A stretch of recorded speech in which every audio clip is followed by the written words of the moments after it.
یہ خبر ہمارے اعصاب پر بجلی کی طرح گری تھی۔ ہم دونوں ہونکوں کی طرح ٹی وی اسکرین کی طرف دیکھ رہے تھے، جہاں اب باقاعدہ سیٹھ ہمدانی کے گھر کے باہر کا منظر دکھایا جا رہا تھا، جہاں لوگوں کا تانتا بندھا تھا۔ ہم دونوں ابھی تک بے یقینی کے عالم میں تھے، لیکن شیر علی کے بیان کے بعد جیسے آیت اپنے حواس کھو بیٹھی۔ وہ ٹی وی اسکرین پر کسی نیوز اینکر کو بیان دے رہا تھا۔ عنایت اللہ نے پہلے ہماری چھوٹی بیوی اور داماد جی کو اغوا کیا، اس کے بعد سیٹھ پر حملہ کیا۔ سیٹھ صاحب نہیں رہے تو عنایت اللہ یہ نہ سمجھے کہ ہم اسے بخش دیں گے۔ اسے جیل کی سلاخوں کے پیچھے لے جانا اب میرا فرض ہے۔ اسے بتانا ہوگا کہ اس نے ہماری بیوی اور داماد جی کو کہاں چھپا کے رکھا ہے۔ میں نے خبر دیکھتے ہوئے ایک نگاہ آیت پر ڈالی، جو کرسی تھامے بس لڑکنے کو تھی۔ اس کی رنگت زرد تھی، آنکھیں غم کی شدت سے پھٹ رہی تھیں۔ آیت، میں ایک دم گھبرا کے اس تک پہنچا، اسے کندھوں سے تھام کے گرنے سے بچایا۔ آیت، سنبھالو خود کو۔ نانا، ابھی آپ مجھے چھوڑ کے نہیں جا سکتے۔ اس کی آواز کانپ رہی تھی، وہ حواس باغتا تھی۔ پھر ایک دم سے میرے ہاتھ جھٹکتی اٹھ کھڑی ہوئی۔ مجھے باہر جانا ہے۔ وہ پاگلوں کی طرح بھاگتی ہوئی دروازے تک پہنچی۔ دروازہ کھولنے کی کوشش میں ناکام ہو کر دروازہ پیٹنے لگی۔ کوئی ہے؟ کھولو دروازہ، دروازہ کھولو، پلیز مجھے باہر نکالو۔ مجھے میرے نانا کے پاس جانا ہے۔ نانا، ابھی میں یہاں ہوں، مجھے لے جائیں یہاں سے۔ دیکھیں، آپ کی لاڈی یہاں ہے، آپ کی لاڈی ٹھیک ہے، پلیز مجھے لے جائیں۔ وہ دونوں ہاتھوں سے پوری قوت لگا کر دروازہ بجا رہی تھی اور گلا پھاڑے چیخ رہی تھی۔ میں تیزی سے اس کے پاس پہنچا، اسے سنبھالنے لگا۔ مجھے ڈر تھا کہ جس طرح وہ دروازے کو توڑنے اور کھولنے کی کوشش کر رہی ہے، خدا نہ خواستہ اپنے ہاتھ زخمی کر سکتی تھی۔ آیت، کام ڈاؤن پلیز، سنبھالو خود کو، ہم باہر نہیں جا سکتے۔ مجھ سے بہت بڑی غلطی ہو گئی، میں قاتل ہوں، اپنے ہی نانا کی قاتل ہوں۔ یہ سب میری وجہ سے ہوا ہے، میری وجہ سے ہوا ہے یہ سب۔ وہ یہ سمجھ رہے تھے میں عنایت اللہ کے پاس ہوں، اسی وجہ سے وہ اس سے لڑے، اور وہ روتے ہوئے خود کو کوس رہی تھی۔ اس کی حالت بہت بری تھی، آواز ہچکیوں کی صورت کٹ کٹ کے حلق سے نکل رہی تھی۔ وہ میری باہوں میں تڑپ رہی تھی اور میں بے بس تھا۔ نہیں، کچھ بھی تمہاری وجہ سے نہیں ہوا، جو ہونا ہوتا ہے وہ ہو کے رہتا ہے، اسے کوئی نہیں روک سکتا۔ ان کا وقت تھا، وہ چلے گئے، خود کو سنبھالو۔ مجھے باہر جانا ہے، میرے نانا ابی کے پاس، انہیں کچھ نہیں ہو سکتا، مجھے پتا ہے، وہ مجھے دیکھیں گے تو اٹھ جائیں گے۔ بس مجھے باہر نکالو یہاں سے پلیز۔ کاش ایسا ہو سکتا، ہم باہر جا سکتے۔ میں نے آہ بھری اور وہ پھوٹ پھوٹ کر رونے لگی۔ اس کا سر میرے کندھے سے ٹکا تھا، وہ سیٹھ ہمدانی کے غم میں رو رہی تھی، اور میں اب اس بات پر پریشان حال بیٹھا تھا کہ ہم اب اس کمرے سے باہر کیسے نکلیں گے۔ اگر شیر علی اور باقی ملازمین چپ کر کے بیٹھ گئے تو ہم دونوں یہاں ہمیشہ ہمیشہ کے لیے دفن ہو جائیں گے۔ میں بے حد پریشان ہو گیا تھا۔ آیت کا رونے کا دورہ وقفے وقفے سے جاری تھا اور میں اسے چپ کروا کے تھک چکا تھا۔ آنکھیں ٹی وی کی نیوز دیکھ دیکھ کے بھی تھک چکی تھیں۔ سیٹھ ہمدانی کی تدفین ہو چکی تھی اور آیت کی نانی سیٹھ اور آیت کے غم میں بستر سے جا لگی تھی۔ وہ ہسپتال میں داخل تھی۔ آیت کا دکھ اور غم بڑھتا جا رہا تھا اور میری امید بجھتی جا رہی تھی۔ 10 دن کیسے بیتے ہمارے جسم کا رواں رواں جانتا تھا۔ ان 10 دنوں نے مجھ سے میرے بچے کھچے رشتے بھی چھین لیے۔ نانا ابی کے جانے کے بعد نانی بھی مجھے ہمیشہ کے لیے چھوڑ کے چلی گئی۔ نیوز چینلز ہمیں پل پل کی رپورٹ دے رہے تھے۔ شیر علی نے عنایت اللہ پہ مقدمہ کر دیا تھا، وہ جیل میں تھا۔ اسے کچھ معلوم ہوتا تو وہ کچھ بیان دیتا۔ جس گارڈ اور ڈرائیور کے ساتھ ہم یہاں آئے تھے، انہوں نے پولیس کو یہاں کا بتایا تھا۔ پولیس یہاں آئی اور ہمیں یہاں نہ پا کر چلی بھی گئی۔ میں نے اور ہادی نے بہت شور مچایا، لیکن کسی نے نہیں سنا، اور وہ لوگ یہاں سے مایوس لوٹ گئے کہ شاید عنایت اللہ نے ہمیں یہیں سے اغوا کروا لیا تھا۔ ایک امید تھی جو اب ختم ہو گئی تھی۔ ہادی بکھر گیا تھا اور میں ٹوٹ گئی تھی۔ میں ایک سکتے میں تھی جس سے باہر نکلنا میرے بس میں نہیں تھا۔ پچھلے 5 دن سے میں کسی روبوٹ کی مانند تھی۔ ہادی میرا خیال رکھ رہا تھا، اپنے ہاتھوں سے مجھے کھانا کھلاتا تھا، میرا چہرہ اور ہاتھ گیلے ٹاول سے صاف کرتا، مجھ سے باتیں کرتا، حالانکہ اس کی اپنی حالت بد سے بدتر ہو رہی تھی۔ شیو اور بال بڑھ گئے تھے، ساری رات جاگنے اور بہت سوچنے کی وجہ سے اس کی آنکھوں کے گرد ہلکے پڑ گئے تھے۔ میں تو اس طرح تھی جیسے دل سے جینے کی چاہ ختم ہو گئی ہو۔ میں اب ہادی پہ کیے ظلموں کے ساتھ ساتھ اپنے نانا اور نانی کی موت کی ذمہ دار بھی خود کو مان رہی تھی۔ میری انا، اکڑ اور ضد سب کچھ کھا گئی تھی۔ میں تہی دامن تھی، اور وہ شخص جس پہ میں نے ان گنت ظلم ڈھائے تھے وہ اس بند کمرے میں میری خدمتیں کر رہا تھا۔ اس کا کیا قصور تھا؟ میں نے اس کی اس سیدھی سادی زندگی اس سے چھین لی، اس کا کریئر چھین لیا، اس کے خواب، اس کی محبت چھین لی۔ میں پچھلے 5 دن سے بخار میں تپ رہی تھی، اور وہ اب کھڑا تھرمامیٹر سے میرا بخار چیک کر رہا تھا۔ ہادی، میں نے سب کو مار دیا۔ میری پھیکی آواز خاموشی میں گونجی۔ نہیں، ایسا نہیں ہے، وہ بھی سرد لہجے میں کہتا، تھرمامیٹر پر نگاہیں جمائے ہوئے تھا۔ شاید بخار اب بھی تیز تھا، اسی لیے وہ خاموشی سے فرسٹ ایڈ باکس سے دوا نکالنے لگا۔ وہ دوا ہاتھ میں لیے میرے سامنے بیٹھا تھا، ایک ہاتھ میں پانی کا گلاس تھا۔ میں نے براہ راست اس کی آنکھوں میں دیکھا، جن کی چمکتی جوت سے مجھے شدید محبت تھی، لیکن وہ آنکھیں اب ویران تھی، بجھی ہوئی تھی۔ ایسا ہی ہے ہادی، میں سب کی قاتل ہوں۔ میری ضد نے سب ختم کر دیا، نانا بھی، نانو، اور ہمارا بچہ بھی تو۔ وہ جو دوا میری طرف بڑھائے بیٹھا تھا میری بات پر حیرت سے نگاہیں سے کوڑ گیا۔ ہاں، میں پریگننٹ تھی۔ جب میں اغوا ہوئی تو میں امید سے تھی، لیکن میں نے گھٹنوں میں چہرہ دیا اور اونچا اونچا رونے لگی۔ اب تو شاید میری آنکھوں میں رونے کے باعث زخم ہو گئے تھے، اس لیے ہر آنسو کسی تیزاب کی مانند آنکھیں جلا رہا تھا۔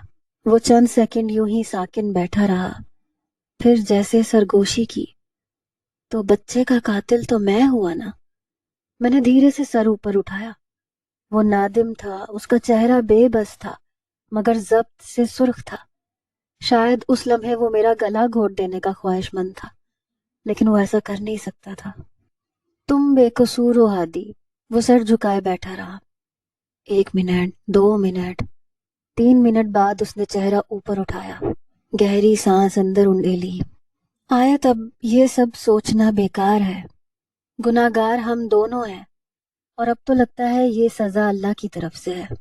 نہیں، تم مجرم نہیں ہو اور نہ گناہگار ہو۔ تمہیں سیدھی سادی زندگی سے اس جھمیلے میں لانا، یہ سب میرا قصور تھا۔ میں تمہیں جیتنے کے لیے اپنا سب تو ہار بیٹھی، ساتھ ساتھ تمہیں بھی ختم کر دیا۔ میں نے تڑپ کر اس کے آگے ہاتھ جوڑ دیے۔ میرے ہاتھ نکاہت اور بخار کے باعث لرز رہے تھے۔ مجھے معاف کر دو ہادی، میں تمہاری مجرم ہوں، مجھے تمہاری تمنا لے ڈوبی۔ آیت، پلیز، تمہاری طبیعت ٹھیک نہیں ہے اور میڈیسن ختم ہونے کو ہے، پلیز خود کو سنبھالو۔ اس نے میرے ہاتھ تھام لیے، لیکن مجھے کہاں ہوش تھا۔ مجھے نہیں جینا، میرا اب اس دنیا میں کوئی نہیں ہے، کوئی ایسا جس کی محبت پہ مجھے مان ہو، کوئی اپنا ہو، ایسا کوئی نہیں ہے۔ وہ کچھ دیر میرے کندھے سہلاتا رہا، لیکن پھر ایک دم سے اپنی جگہ سے اٹھا اور وہاں سے چل دیا۔ وہ میرے رونے سے بیزار ہو رہا تھا، سب آہستہ آہستہ ختم ہو رہا تھا۔ مجھے اپنی آخرت اور انجام صاف صاف نظر آ رہا تھا۔ مجھ جیسے لوگ ہی جہنم کا ایندھن بنتے ہیں۔ میرے رونگٹے کھڑے ہوئے، دل لرزنے لگا۔ دعا کے لیے ہاتھ کس منہ سے اٹھاتی؟ میں تو وہ گنہگار ہوں جس نے زندگی کی ہر نعمت کو ٹھکرا کر خودکشی کا راستہ چنا تھا۔ میری روح تک لرز رہی تھی۔ 1 ماہ 10 دن، ہاں، 1 ماہ 10 دن گزر گئے تھے، اور باہر وہ سب اب ہو رہا تھا جس کا میں خواہش مند تھا۔ شیر علی نے عنایت اللہ پہ مقدمہ تو کر دیا تھا، لیکن ساتھ ساتھ اپنا سب کچھ بھی داؤ پر لگا دیا تھا۔ عنایت اللہ نے پولیس کی تفتیش کے دوران ہم دونوں کے بارے میں تو کچھ نہیں بتایا، البتہ سیٹھ ہمدانی کے سارے کالے راز کھول دیے۔ سیٹھ ہمدانی کے سارے گنڈے ایک ایک کر کے پکڑے جا رہے تھے، جائیدادیں تحویل میں لی جا رہی تھیں۔ قاسم چاچو لندن بیٹھے آیت کی تلاش کا احتجاج کر رہے تھے۔ مجھے جو اصل فکر تھی وہ میرے گھر والوں کی تھی، کیونکہ روز کوئی نہ کوئی چینل والے ہمارے گھر پہنچ رہے تھے۔ میری ہسٹری کھنگالی جا رہی تھی۔ کچھ لوگ آیت کے اغوا ہونے کے پیچھے اب میرا نام لینے لگے تھے۔ آیت کی طبیعت مکمل طور پر ٹھیک نہیں تھی، لیکن اب تو دوا کے ساتھ ساتھ کھانا بھی ختم ہو رہا تھا۔ میں ٹی وی کے سامنے بیٹھا تھا، وہ بستر پہ لیٹی تھی۔ میری حالت اب کچھ ایسی تھی کہ شیو اور بال بری طرح سے بڑھ چکے تھے۔ آیت بہت کمزور ہو گئی تھی۔ ہم دونوں اب بہت کم بات کرنے لگے تھے۔ وہ عجیب سہمی سی رہنے لگی تھی، بیٹھے بیٹھے بے ہوش ہو جاتی تھی، شاید اسے پینک اٹیکس آ رہے تھے۔ ہادی، بات سنو۔ میں ایسی ٹی وی پہ نگاہیں جمائے بیٹھا تھا جب اس کی کانپتی آواز سنائی دی۔ میں نے گردن موڑ کر اس کی طرف دیکھا۔ وہ بستر سے اٹھنے کی کوشش میں تھی۔ میں فوراً اپنی جگہ سے اٹھا اور گھوم کر اس کے پاس آ گیا، اسے سہارا دے کے بٹھایا۔ وہ عجیب سی نگاہوں سے میری طرف دیکھنے لگی۔ میں اس سے پوچھ نہیں سکا کہ اسے کیا ہوا ہے، بس اسی طرح بے تاثر چہرہ لیے بیٹھا تھا۔ ہادی، تمہیں نماز پڑھنی آتی ہے؟ اس کی آواز بہت آہستہ تھی اور لہجے سے بے پناہ ندامت جھلک رہی تھی۔ میں ایک پل کے لیے سکتے میں آ گیا۔ ہاں، نماز پڑھنی تو آتی ہے مجھے، لیکن کتنا عرصہ ہوا کبھی پڑھی نہیں۔ لیکن مجھے نماز پڑھنے کا خیال کیوں نہیں آیا؟ مجھے عجیب طرح کا احساس ہوا، ریڑھ کی ہڈی میں سنسناہٹ ہونے لگی۔ ہاں، آتی ہے، مجھے بھول گئی ہے، بہت ذہن پہ زور ڈال رہی ہوں، لیکن یاد نہیں ہے کس نماز میں کتنی رکعت ہوتی ہے اور کون سی سورت کہاں پڑھتے ہیں۔ تم مجھے نماز اور وضو سکھا دو، مجھے نماز پڑھنی ہے۔ میں خاموش بیٹھا تھا، خالی خالی نگاہوں سے اس کی طرف دیکھ رہا تھا۔ وہ کتنی بدل گئی تھی، یہ وہ آیت تو نہیں تھی۔ وہ غرور، وہ اکڑ، کچھ بھی نہیں تھا۔ وہ مریل سے لہجے میں بول رہی تھی۔ مجھے لگتا ہے مجھے اب اپنے اللہ سے اپنے گناہوں کی معافی مانگنی ہوگی۔ اس کے گالوں پر آنسو بہہ رہے تھے۔ وہ تو مجھے بھی مانگنی ہے، میں نے بھاری مگر پھیکے لہجے میں کہا۔ تو تم بھی نماز پڑھو، اس نے گالوں سے آنسو صاف کرتے ہوئے مشورہ دیا۔ میں نے دھیرے سے سر ہلا دیا۔ وہ آہستہ آہستہ کوشش کر کے بستر سے اترنے لگی۔ پہلے وضو کرنا سکھا دو، اس نے بچوں کی طرح میری طرف دیکھتے ہوئے التجا کی۔ میں اپنی جگہ سے اٹھا، اسے تھام کر واش روم تک لے آیا۔ وضو کرنے کے بعد ہم دونوں باہر آئے اور میں نے اندازے سے ہی 2 صاف چادریں ایک سمت میں بچھا دی۔ میری چادر اس سے آگے اور فاصلے پر تھی۔ میں نے ٹی وی کے ایک چینل سے وقت دیکھا، نماز عصر کا وقت تھا۔ اب میں اونچی آواز میں نماز ادا کر رہا تھا اور وہ میرے پیچھے ادا کر رہی تھی۔ نماز ادا کرنے کے بعد ہم دونوں خاموشی سے اپنی اپنی دعا کرنے لگے۔ پھر پتہ نہیں کتنے گھنٹوں ہم یوں ہی دعا میں بیٹھے رہے۔ وہ رو رہی تھی اور میں بھی رو رہا تھا۔ 3 ماہ 3 صدیوں جیسے لگ رہے تھے۔ کھانا ختم ہو رہا تھا، ہم کمزور ہو رہے تھے، لیکن اب ایک سکون سا تھا۔ ہم دونوں 5 وقت کی نماز پڑھتے تھے، اپنے گناہوں کی معافی مانگتے تھے، بہت کم کھاتے تھے اور زیادہ سوتے تھے۔ باہر کے حالات بد سے بدتر ہو گئے تھے۔ نانا ابی کی زیادہ تر جائیداد گورنمنٹ کی تحویل میں آ گئی تھی۔ شیر علی سمیت نانا ابی کے تمام خاص بندے گرفتار ہو چکے تھے۔ دوسری طرف عنایت اللہ کے سب آدمی بھی گرفتار ہو گئے تھے۔ نانا ابی کے سارے غلط کام، ساری اسمگلنگ، سب کچھ عوام کے سامنے تھی۔ ہماری تلاش ایک مہمہ بن کے رہ گئی تھی اور ہم دونوں کو یقین ہونے لگا تھا کہ اب ہم کبھی یہاں سے نہیں نکل سکیں گے۔ میں ایک چینل پر قرآن پاک کی تلاوت سن رہی تھی جب ہادی میرے پاس آیا، ہاتھ میں پکڑی چاکلیٹ میری طرف بڑھائی۔ یہ لو، آج صرف اس آدھی چاکلیٹ پہ گزارا کرتے ہیں۔ میں نے نگاہ اٹھا کر سوالیہ انداز میں دیکھا۔ مجھے شدید بھوک لگی تھی۔ کل کے 4 بسکٹ کے بعد آج صرف آدھی چاکلیٹ۔ ایسے مت دیکھو، اگر زیادہ دیر تک زندہ رہنا چاہتی ہو تو ایسے ہی کھانا پڑے گا۔ کھانے پینے کا سامان بہت کم ہے، ہمیں اب سمجھداری اور صبر سے کام لینا ہوگا۔ کل سے کرتے ہیں یہ کام شروع، پلیز آج کچھ کھا لیتے ہیں۔ میں نے دیکھا تھا نوڈلز کا ایک پیکٹ بھی تو ہے، میں نے ترسے لہجے میں کہا۔ میں کچھ بھی میٹھا نہیں کھانا چاہتی تھی۔ ہاں ہے، لیکن وہ میں نے بہت برے وقت کے لیے رکھا ہے، جیسے اگر تمہاری طبیعت زیادہ خراب ہو جاتی ہے تو۔ طبیعت خراب ہو تو ویسے بھی کھانے کو دل نہیں کرتا، ایسے میں بھوک کہاں لگتی ہے؟ ابھی مجھے شدید بھوک لگ رہی ہے، کل بھی سارا دن صرف چند بسکٹ پہ کاٹا تھا۔ نہیں، نوڈلز ابھی رہنے دو، ان میں طاقت ہے۔ جب ہم یوں گزارا کرتے کرتے زیادہ کمزور ہونے لگیں گے تو پھر ہم طاقت کے لیے نوڈلز کھائیں گے۔ وہ دو ٹوک لہجے میں انکار کرتا اپنی بات پہ ڈٹا ہوا تھا۔ میں کمزوری ہی تو فیل کر رہی ہوں، میں نے ایک بار پھر التجا کی، لیکن اس دفعہ وہ غصے میں چلایا۔ آیت، یہ کس طرح کی ضد ہے؟ تم کوئی چھوٹی بچی ہو۔ نہیں، لیکن تھوڑے سے نوڈلز کھا لینے سے کیا ہوگا؟ میں میٹھا نہیں کھانا چاہتی۔ میں اب بھی اس کی منت کر رہی تھی۔ وہ ایک دم غصے میں آ کے غرایا۔ میری بات سنو، یہاں ہم 5 اسٹار ہوٹل میں ہنی مون نہیں منا رہے ہیں جو تم اپنے دل کی مرضی پہ کھانے مانگ رہی ہو۔ ہم یہاں صرف زندہ رہنے کے لیے کھا رہے ہیں، سمجھی تم؟ میں سہم گئی۔ اب چپ چاپ یہ چاکلیٹ کھاؤ اور سو جاؤ۔ میں نے ڈرتے ہوئے کانپتے ہاتھوں سے اس کے ہاتھ سے چاکلیٹ لی اور منہ میں ڈال لی۔ آنسو میری گال سے ٹپک رہے تھے۔ وہ چاکلیٹ کھانے کے بعد چپ چاپ اپنے بستر پہ جا کے لیٹ گیا۔ میں نے بھی آنسو صاف کیے، اپنی جگہ پہ آ کے لیٹ گئی، لیکن بھوک آج مجھے بے بس کر رہی تھی۔ کتنی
وہ سوئی ہوتی تو میں گھنٹوں اسے دیکھتا رہتا.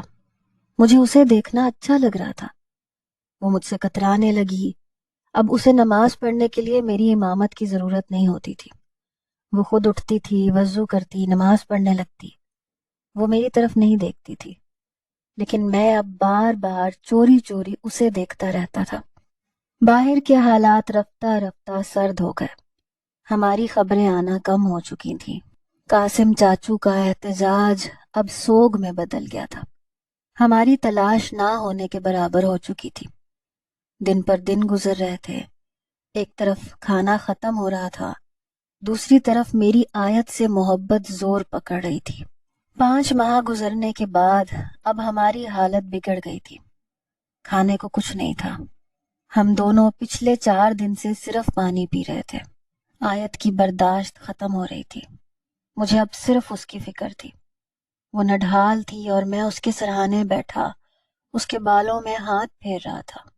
بھوک کی وجہ سے وہ غنودگی میں تھی، بڑبڑا رہی تھی. میں بہت بری ہوں ہادی، بہت بہت بری. میں نے جھک کر اس کی پیشانی پر بوسہ دیا. وہ کسی ڈھانچے جیسی لگ رہی تھی. میرے ہاتھ بھی کچھ اسی طرح سے تھے، ہڈیوں کا ڈھانچہ بنے ہوئے تھے. نہ جانے کتنے دنوں سے ہم نے جی بھر کے کھانا نہیں کھایا تھا. ہادی مجھے معاف کر دو. تم تو جنت میں جاؤ گے، میں دوزخ میں. میں نے خودکشی کے ساتھ ساتھ تمہارا قتل بھی کیا ہے. اللہ مجھے کبھی معاف نہیں کرے گا. مجھ سے اس کی حالت دیکھی نہیں جا رہی تھی. اب تو آنکھوں سے آنسو بھی نہیں نکل رہے تھے. میں وقفے وقفے سے اس کے لبوں سے پانی لگا رہا تھا اور وہ نفرت سے پانی کو دور کر رہی تھی. یہ سچ تھا، پانی پی پی کر ہمیں پانی سے نفرت ہو گئی تھی. اچانک وہ گہرے گہرے سانس لینے لگی. میں گھبرا گیا. آیت، آیت کیا ہوا تمہیں؟ وہ بول نہیں پا رہی تھی، لیکن اس کی تکلیف بڑھ رہی تھی. میں کبھی اس کا ہاتھ مسل رہا تھا، کبھی پاؤں. ہادی مجھے بچا لو پلیز، مجھے یہاں سے باہر نکالو، مجھے بھوک لگی ہے. وہ بمشکل بول رہی تھی اور گہرے سانس لے رہی تھی. تمہیں کچھ نہیں ہوگا آیت، تم کچھ دیر سو جاؤ پلیز، سو جاؤ. میں نے اس کے سر پہ ہاتھ پھیرتے ہوئے پیار سے کہا. مجھے نیند نہیں آ رہی. آنکھیں بند کرتی ہوں، نانا ابھی دکھائی دیتے ہیں. مجھے ان کے پاس نہیں جانا ہادی، میں مرنا نہیں چاہتی، میں جینا چاہتی ہوں. وہ ایک ہاتھ سے میرا گریبان تھا. میں کہہ رہی تھی تمہیں کچھ نہیں ہوگا، تم بہت بہادر ہو، چلو اٹھو ٹی وی دیکھتے ہیں. نہیں، وہ گردن دائیں بائیں مارتی انکار کر رہی تھی. میں اپنی جگہ سے اٹھا، ٹی وی چلا دیا. ہادی پلیز اسے بند کر دو، آواز میرا سر پھاڑ دے گی. وہ سر کو دونوں ہاتھوں میں جکڑتی ہوئی چلائی. میں نے فوراً آواز کم کر دی، پھر ہاتھ سے اسے تھام کے اس کے پاس بیٹھ گیا. اس کا ہاتھ تھامے ہوئے نہ جانے کب میری آنکھ لگی. جب آنکھ کھلی تو میں حواس میں آتے ہی گڑبڑا گیا. آیت مکمل بے ہوش تھی شاید. میں ڈر کے اٹھ بیٹھا، اسے جھنجھوڑنے لگا. آیت، آیت آنکھیں کھولو آیت. وہ بے سدھ تھی اور میری سانس اٹک رہی تھی. آیت اٹھو پلیز. میں نے اس کے چہرے پہ پانی کے چھینٹے مارے لیکن وہ ہوش میں نہیں آئی. میں اونچا اونچا رونے لگا. اللہ مدد کر، اللہ مجھے یہاں سے باہر نکال، اللہ. میں آیت کے سینے پہ سر رکھے پھوٹ پھوٹ کے رو رہا تھا اور چھت کو گھورتے ہوئے بس اللہ کے نام کا ورد کر رہا تھا. جبھی مجھے عجیب سی آواز سنائی دی، دروازہ کھلنے کی آواز. میں بہت کمزور تھا، بس آنکھیں ہی کھول سکا. پھر میں نے دیکھا کچھ لوگ ہماری طرف بڑھ رہے تھے. کچھ آوازیں تھیں لیکن میری آنکھیں مکمل بند ہو گئی تھیں. میں نے بمشکل آنکھیں کھولی اور جیسے سب بدلا ہوا تھا. میں کسی ہسپتال کے بیڈ پہ تھا. میں نے جیسے ہی آنکھیں کھولی مجھے کچھ لوگ بھاگتے ہوئے اور خود پہ جھکتے ہوئے محسوس ہوئے. امی، ابو، اقصا، اقرا اور پتہ نہیں کتنے لوگ. ہادی کو ہوش آ گیا. اللہ تیرا شکر ہے. امی دعائیں مانگ رہی تھیں. سب لوگوں کی آنکھوں میں آنسو تھے. ڈاکٹر کو بلائیں جلدی سے. یہ اقرا کی آواز تھی. مجھے اب کچھ ہوش آ رہا تھا. حواس بحال ہوتے ہی پہلا خیال آیت کا آیا تھا۔ آیت، امی، آیت کہاں ہے؟ سب لوگ ایک دوسرے کی طرف دیکھ کر نگاہیں جھکا گئے۔ مجھے آیت کے پاس جانا ہے۔ میں فوراً سے اپنی جگہ سے اٹھا، لیکن ابو نے میرا کاندھا تھام لیا۔ بیٹا لیٹے رہو، تم ٹھیک نہیں ہو۔ آج 2 دن بعد تمہیں ہوش آیا ہے۔ مجھے آیت کو دیکھنا ہے ابو، اسے ہوش آیا کہ نہیں؟ میں نے بے چینی سے کہا اور اپنی جگہ سے اٹھا۔ بھائی، آیت بھابھی اب اس دنیا میں نہیں ہے۔ میں سکتے میں بیٹھا رہ گیا۔ امی رو رہی تھیں، ابو مجھے ساری کہانی سنا رہے تھے۔ ہمدانی کا وہ فارم ہاؤس کچھ لوگوں نے خرید لیا تھا۔ وہیں وہ لوگ آئے اور الماری خالی کرنے لگے۔ وہیں کسی کی نگاہ اس چابی پہ گئی۔ اس نے جیسی چابی گھمائی، دروازہ کھل گیا۔ دونوں کو ہسپتال لایا۔ حالت بہت خراب تھی اور آیت اسی رات گزر گئی۔ تم لوگوں کو پرسوں صبح اس خفیہ کمرے سے نکالا گیا تھا۔ آیت کی حالت بہت سنگین تھی، اسی لیے متین اور سیٹھ کے کچھ بندے قاسم کے کہنے پر اسے فوراً PIM اسلام آباد لے گئے تھے، لیکن وہاں بھی ڈاکٹرز نے جواب دے دیا اور رات 10 بجے وہ انتقال کر گئی۔ قاسم بھی آج شام پاکستان پہنچا ہے۔ ابو مجھے آیت کے بارے میں تفصیل بتا رہے تھے اور میں سکتے سے باہر نہیں آ رہا تھا۔ یوں لگ رہا تھا جیسے سب کچھ ختم ہو چکا۔ ایک سناٹا تھا جو میرے اندر اتر کر میری روح کو جھنجھوڑ رہا تھا۔ اقصیٰ نے اپنے موبائل سے مجھے آیت کے آخری وقت کی تصاویر دکھائیں۔ وہ کفن میں لپٹی ہوئی تھی۔ میں جیسے بت بن گیا۔ تمہاری طبیعت کچھ بہتر ہو تو اسلام آباد چلتے ہیں۔ میں ایک دم سے جیسے چونک کر سکتے سے باہر آیا۔ میری طبیعت بہتر ہے، مجھے ابھی جانا ہے۔ مجھے آیت، میری بات ابھی مکمل نہیں ہوئی تھی کہ کمرے میں داخل ہوتے ڈاکٹر نے نفی میں سر ہلاتے ہوئے میری بات کاٹ دی۔ نہیں، آپ کی طبیعت ابھی بہتر نہیں ہے۔ شاید آپ کو اندازہ نہیں ہے آپ کو کتنی ویکنس ہو چکی ہے۔ اتنے ماہ سے بھوکے رہنے اور سورج کی دھوپ نہ ملنے کی وجہ سے آپ ابھی اس قابل نہیں ہیں کہ عام لوگوں کی طرح چل پھر سکیں۔ ہم آپ کو ابھی 1 ویک مزید انڈر آبزرویشن رکھیں گے۔ میں ٹھیک ہوں ڈاکٹر، میں بضد ہوا۔ ضد مت کریں، پلیز لیٹ جائیں، ڈاکٹر نے سخت لہجے میں کہا تو میں بے بسی سے اپنے گھر والوں کو دیکھتے ہوئے پھر سے بستر پہ لیٹ گیا۔ وہ مجھے انجیکشن دے رہا تھا اور میں آنکھیں بند کیے ان آخری لمحوں کو سوچ رہا تھا جب آیت میرے پاس تھی۔ وہ چلی گئی اور میں اسے ایک بار بھی یہ نہیں بتا سکا کہ میں اس سے محبت کرنے لگا ہوں۔ کاش میں ایک بار اس سے اظہار کر پاتا، اسے بتا پاتا کہ جس کے لیے وہ ہمیشہ ترستی رہی، وہی احساس اب جا کر میرے دل میں جاگا ہے۔ وہ خود کو مجرم اور گنہگار سمجھتی اس دنیا سے چلی گئی اور مجھے وہ درد